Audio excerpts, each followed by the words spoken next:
Hello friends, டிஎன்பிஎஸ்சிலேருந்து பாருங்கள் உங்களுக்கு recruitment கொடுத்துருக்காங்க. ஸோ ஒரு லைஃப் செட்டில்டு வேலைவாய்ப்பு தான். ஏன்னா வந்து எல்லாமே வந்து பார்த்தோன்னா ஹை லெவல் போஸ்டிங்கில் கொடுத்துருக்காங்க.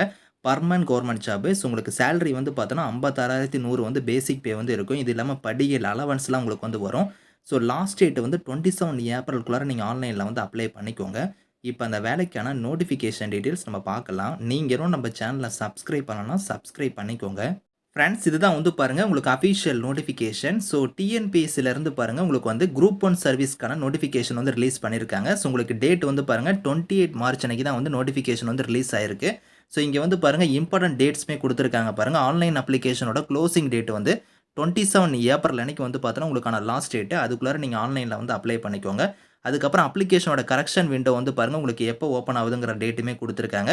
ஸோ டேட் ஆஃப் எக்ஸாமினேஷன் வந்து பாருங்கள் உங்களுக்கு ப்ரிலிமினரி எக்ஸாம் அதுக்கப்புறம் மெயின் எக்ஸாம் வந்து இருக்கும். ஸோ ப்ரிலிமினரி எக்ஸாமை பொறுத்த வரைக்கும் ஜூலை 13 அன்னைக்கு உங்களுக்கான எக்ஸாம் வந்து காலையில் வந்து இருக்கும். அதுக்கப்புறம் மெயின் எக்ஸாம் வந்து பார்த்தோன்னா லேட்டராக வந்து நாங்கள் அனௌன்ஸ் பண்ணுவோம் அப்படிங்கிறத கொடுத்துருக்காங்க. ஸோ இந்த வேலைக்கு வந்து பாருங்கள் உங்களுக்கு வந்து இங்கே கொடுத்துருக்காங்க பாருங்கள் போஸ்டிங்ஸ் வந்து எந்தெந்த டிபார்ட்மெண்ட்டில் வந்து வந்திருக்குன்னா, ஸோ எல்லாமே வந்து பார்த்தோன்னா ஹை லெவல் டிபார்ட்மெண்ட் தான். ஸோ டெப்டி கலெக்டர் போஸ்டிங் வந்து கொடுத்துருக்காங்க. அது வந்து பார்த்தோன்னா தமிழ்நாடு சிவில் சர்வீஸ் டிபார்ட்மெண்ட் கீழே வருது. 16 வேகன்சி வந்து கொடுத்துருக்காங்க.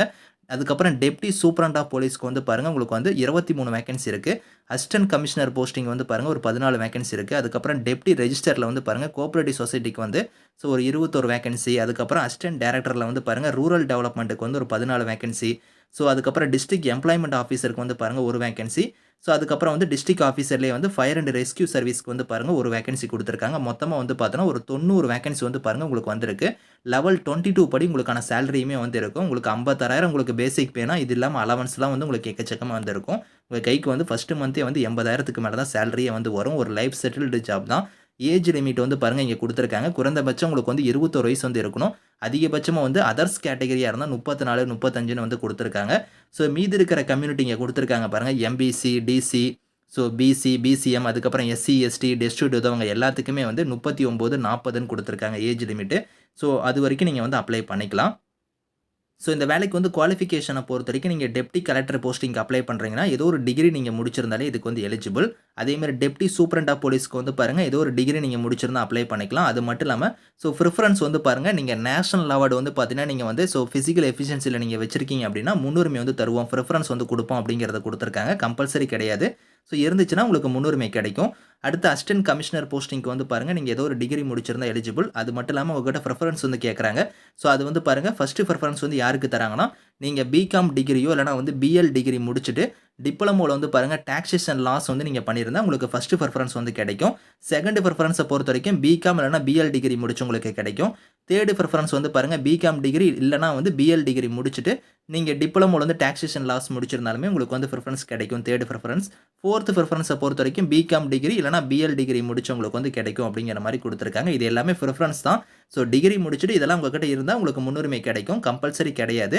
டெப்டி ரெஜிஸ்டர் கேட்டகரிக்கும் நீங்கள் டிகிரி முடிச்சிருந்தா அப்ளை பண்ணிக்கலாம். அதுக்கப்புறம் அசிஸ்டன்ட் டைரக்டரில் வந்து பாருங்கள் ரூரல் டெவலப்மெண்ட்டுக்கு வந்து டிகிரி முடிச்சிருந்தா எலிஜிபிள். இதுக்கு வந்து ப்ரிஃபரன்ஸ் வந்து இங்கே கொடுத்துருக்காங்க பாருங்கள். போஸ்ட் கிராஜுவேட் டிகிரி இல்லை நீங்கள் ரூரல் சர்வீஸ் வந்து நீங்கள் பண்ணியிருந்தால் அப்ளை பண்ணிக்கலாம். அப்படி இல்லைனா நீங்கள் போஸ்ட் கிராஜுவேட் டிகிரி இல்லைனா வந்து டிப்ளமோவில் வந்து எக்ஸ்டென்ஷன் நீங்கள் பண்ணியிருந்தாலும் அப்ளை பண்ணலாம். ஸோ அப்படி இல்லைனா போஸ்ட் கிராஜுவேட் டிகிரி இல்லைனா வந்து டிப்ளமோவில் வந்து சோசியாலஜி முடிச்சிருந்தாலுமே உங்களுக்கு வந்து முன்னுரிமை தருவோம் அப்படிங்கிறத கொடுத்துருக்காங்க. டிஸ்ட்ரிக்ட் எம்ப்ளாய்மெண்ட் ஆஃபீஸருக்கும் நீங்கள் டிகிரி முடிச்சவங்க அப்ளை பண்ணலாம். இதுக்குமே ப்ரிஃபரன்ஸ் வந்து கொடுக்குறாங்க. அடுத்த டிஸ்ட்ரிக்ட் ஆஃபீஸருக்கு வந்து பாருங்கள் உங்களுக்கு டிகிரி முடிச்சவங்க எலிஜிபிள் அப்படிங்கிற மாதிரி கொடுத்துருக்காங்க. மோஸ்ட்டாக வந்து நீங்கள் டிகிரி முடிச்சவங்க வந்து இதுக்கு நீங்கள் அப்ளை பண்ணிக்கலாம். ஸோ இதில் எந்தெந்த போஸ்டிங்க்கு வந்து பார்த்தோன்னா மெடிக்கல் ஃபிசிக்கல் வந்து கேட்குறாங்கன்னா டெப்டி சூப்பரண்ட் ஆஃப் போலீஸ் கேட்டகரிக்கும் டிஸ்ட்ரிக்ட் ஆஃபீஸர் கேட்டகரிக்கும் வந்து பார்த்தோன்னா உங்களுக்கு வந்து மெடிக்கல் இருக்கும். அதை ஃபாலோ பண்ணி வந்து பார்த்தோன்னா ஃபிசிக்கல் வந்து இருக்கும் அப்படிங்கிற மாதிரி கொடுத்துருக்காங்க.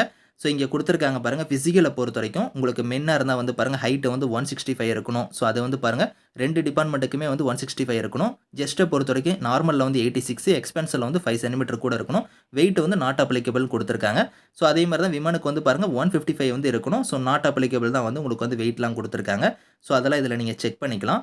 ஸோ அதே மாதிரி வந்து பார்த்தோன்னா இங்கே வந்து பாருங்கள் உங்களுக்கு வந்து எப்படி அப்ளை பண்ணுங்கிற ப்ரொசீஜரை வந்து இங்கே வந்து கீழே கொடுத்துருக்காங்க. ஸோ அதே மாதிரி ஸ்கீம் ஆஃப் எக்ஸாமினேஷனை பொறுத்த வரைக்கும் இங்கே கொடுத்துருக்கிற மாதிரி ப்ரிலிமினரி எக்ஸாம் வந்து பாருங்கள் உங்களுக்கு சிங்கிள் பேப்பராக வந்து இருக்கும். அது வந்து 300 மார்க் வந்து இருக்கும். 3 ஹவர்ஸ் எக்ஸாம் வந்து நடக்கும்.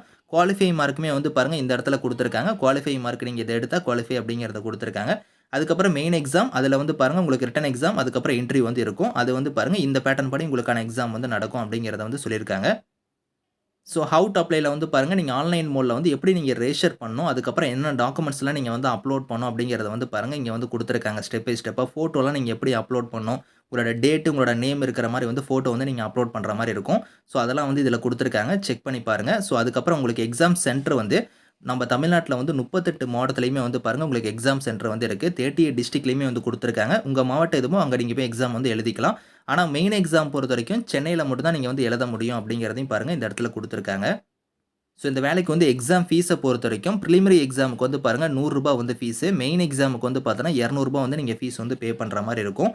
அது வந்து நீங்க ஆன்லைன் மோட்லயே இதுக்கான ஃபீஸ் வந்து நீங்க வந்து பே பண்ணிக்கலாம்.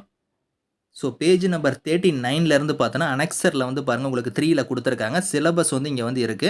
சிலபஸ் ஒன் பை ஒன்னா வந்து பார்த்தோன்னா, உங்களுக்கு வந்து 39 பேஜ்ல இருந்து பாருங்க, உங்களுக்கு வந்து பிரிலிமினரி எக்ஸாம்க்கு தனியா சிலபஸ், மெயின் எக்ஸாம்க்கு வந்து தனியா குடுத்துருக்காங்க.